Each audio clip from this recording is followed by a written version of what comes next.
नमस्कार दोस्तों, teaching with Shivam में आप सभी का हार्दिक स्वागत है। बिहार शिक्षक भर्ती 2024 27 मई 2024 प्रथम पाली इनकी फर्स्ट शिफ्ट का पेपर विश्लेषण है। बिहार स्पेशल, सीडीपी, जीके और हिंदी। आइए मिलान कीजिए किस टाइप के प्रश्न पूछे गए थे। पहला क्वेश्चन, आनुवंशिकता के जनक कौन हैं? तो आनुवंशिकता के जनक कौन हैं? आनुवंशिकता के जो जनक हैं वो हैं Gregor John Mendel. Gregor John Mendel ने अपना प्रयोग किया था मटर के पेड़ पर, यानी कि मटर के पौधे पर। किस पर किया था? मटर के पौधे पर अपना प्रयोग किया था ग्रेगर जॉन मेंडल ने। इन्हें आनुवंशिकता का जनक कहते हैं। दूसरा क्वेश्चन है, दाब का एसआई मात्रक बताइए। तो दाब का एसआई मात्रक क्या है? तो दाब का एसआई मात्रक है पास्कल। क्या है? पास्कल। नेक्स्ट अगला है, खून का पीएच मान बताइए। खून का पीएच मान कितना होता है? तो खून का जो पीएच मान होता है भाई 7.35 से 7.45 के बीच होता है। 7.35 से 7.45 के बीच होता है खून का पीएच मान। नेक्स्ट अगला है, एक्वारेजिया का रासायनिक सूत्र बताइए। तो एक्वारेजिया का रासायनिक सूत्र क्या है? HNO3 plus 3HCl। HNO3 plus 3HCl aqua regia का रासायनिक नाम है। नेक्स्ट अगला है, एलपीजी का फुल फॉर्म क्या है? तो एलपीजी का फुल फॉर्म बताइए। एल से मतलब liquefied P petroleum, G gas, liquefied petroleum gas. CNG का फुल फॉर्म क्या है? फिर वहीं कंप्रेस्ड नेचुरल गैस सीएनजी का पूरा नाम है। नेक्स्ट अगला है, हिंद स्वराज की स्थापना किसने की थी? तो हिंद स्वराज की स्थापना किसने की थी? तो हिंद स्वराज की जो स्थापना की थी वो महात्मा गांधी ने की थी। किसने की थी? महात्मा गांधी ने हिंद स्वराज की स्थापना की थी। अगला क्वेश्चन है, वे कोशिका के अध्ययन को क्या कहते हैं? तो कोशिका के अध्ययन को कोशिका विज्ञान कहते हैं। कोशिका के अध्ययन को कोशिका विज्ञान कहते हैं। और अगर हम बात करें भाई कि भाई कोशिका के अंदर केंद्रक जो होता है, केंद्रक की खोज किसने की थी? तो केंद्रक की जो खोज की थी वो रॉबर्ट ब्राउन ने की थी। किसने की थी? रॉबर्ट ब्राउन ने केंद्रक की खोज की थी। नेक्स्ट अगला क्वेश्चन है, बासिंग सोडा का रासायनिक सूत्र बताइए। तो बासिंग सोडा का रासायनिक सूत्र क्या है?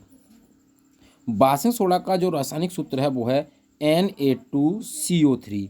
Na2CO3 बासिंग सोडा का रासायनिक सूत्र है। अगर हम पूछ ले भाई जल का पीएच मान कितना होता है? तो जल का 7 होता है, यानी कि जल क्या है? उदासीन है। जल क्या है? उदासीन है। अगला हम बात करें दूध का पीएच मान बताइए।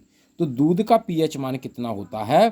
तो दूध का जो पीएच मान होता है वो 6.5 से 6.7 के बीच होता है। 6.5 से और 6.7 के बीच होता है दूध का पीएच मान। नेक्स्ट भाई अगला क्वेश्चन है, शक्ति का मात्रक बताइए। भाई शक्ति का मात्रक क्या है? अब शक्ति की अगर बात की जाए तो शक्ति का जो मात्रक तो हो जाएगा वही वाट। अब एक अश्व शक्ति कितने के बराबर होती है? तो एक अश्व शक्ति यानी कि एक अश्वशक्ति कितने के बराबर होती है? 746 वाट के बराबर होती है।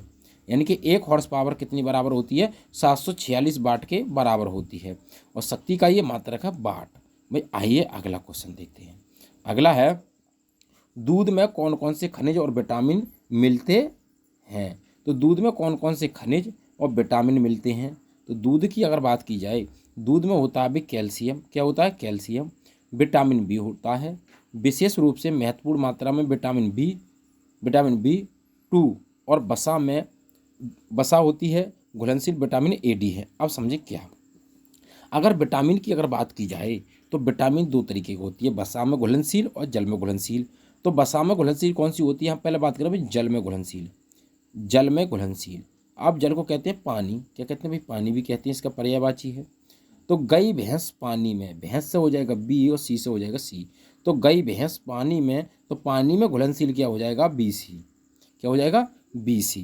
अब बचा कौन? तो बचा कौन भाई? कीड़ा, KEDA। अब कीड़ा जो है वो पानी में नहीं घुलेगा, बल्कि कीड़ा को अगर पानी में डाला जाए तो वो क्या ऊपर उछलाएगा, यानी कि ऊपर आ जाएगा। तो इसलिए किसमें? वसा में घुल जाएगा। कौन? कीड़ा। तो कीड़ा से मतलब vitamin K, vitamin E, vitamin D, vitamin A, ये वसा में घुलनशील विटामिन हैं। और जल में पूछ ले तो गई भैंस पानी में, तो BC क्या हो जाएगी भैया? भैंस BC किस में हो जाएगी? जल में घुलनशील हो जाएगी। आइए नेक्स्ट भाई अगला देखते हैं। अगला है टिंडल प्रभाव कौन दर्शाता है? तो टिंडल प्रभाव कौन दर्शाता है? समांगी मिश्रण जो है वो टिंडल प्रभाव को दर्शाता है। तो टिंडल प्रभाव को कौन दर्शाता है? टिंडल प्रभाव को समांगी मिश्रण दर्शाता है। कौन? समांगी मिश्रण। पीएच पैमाने की खोज किसने की थी? तो वही बात करें भाई, पीएच पैमाने की खोज किसने की थी? तो पीएच पैमाने की खोज एसपीएल सोरेनसेन ने की थी। एसपीएल सोरेनसेन ने पीएच पैमाने की खोज की थी। नेक्स्ट अगला है, अगला ही पूछ ले, रिक्तिका को घेरने वाली झिल्ली क्या कहलाती है? तो फिर रिक्तिका होती है किसके अंदर? एक जो कोशिका होती है, कोशिका के अंदर क्या होती है? रिक्तिका होती है। रिक्तिका होती है चाहे जंतु कोशिका हो चाहे पादप कोशिका, रिक्तिका दोनों में होती है, लेकिन छोटी बड़ी। अब हम बात करें तो रिक्तिका को जो घेरने वाली जो झिल्ली होती है, रिक्तिका को घेरने वाली जो झिल्ली होती है, उस झिल्ली को क्या कहते हैं? उस झिल्ली को भी टोनोप्लास्ट कहते हैं। क्या कहते हैं? टोनोप्लास्ट कहते हैं। नेक्स्ट अगला है, आवेगाद्रो संख्या का मान बताइए भाई। तो आवेगाद्रो संख्या का मान कितना होता है? तो 6.0221407 गुणा 1023 मोल इनवर्स के बराबर होता है एक आवेगाद्रो संख्या का मान। अगला है, सल्फ्यूरस अम्ल का रासायनिक सूत्र बताइए। तो सल्फ्यूरस अम्ल का रासायनिक सूत्र क्या है? H2SO3। H2SO3 सल्फ्यूरिक अम्ल का रासायनिक सूत्र है। रासायनिक सूत्र है किसका? H2SO3 सल्फ्यूरस अम्ल का।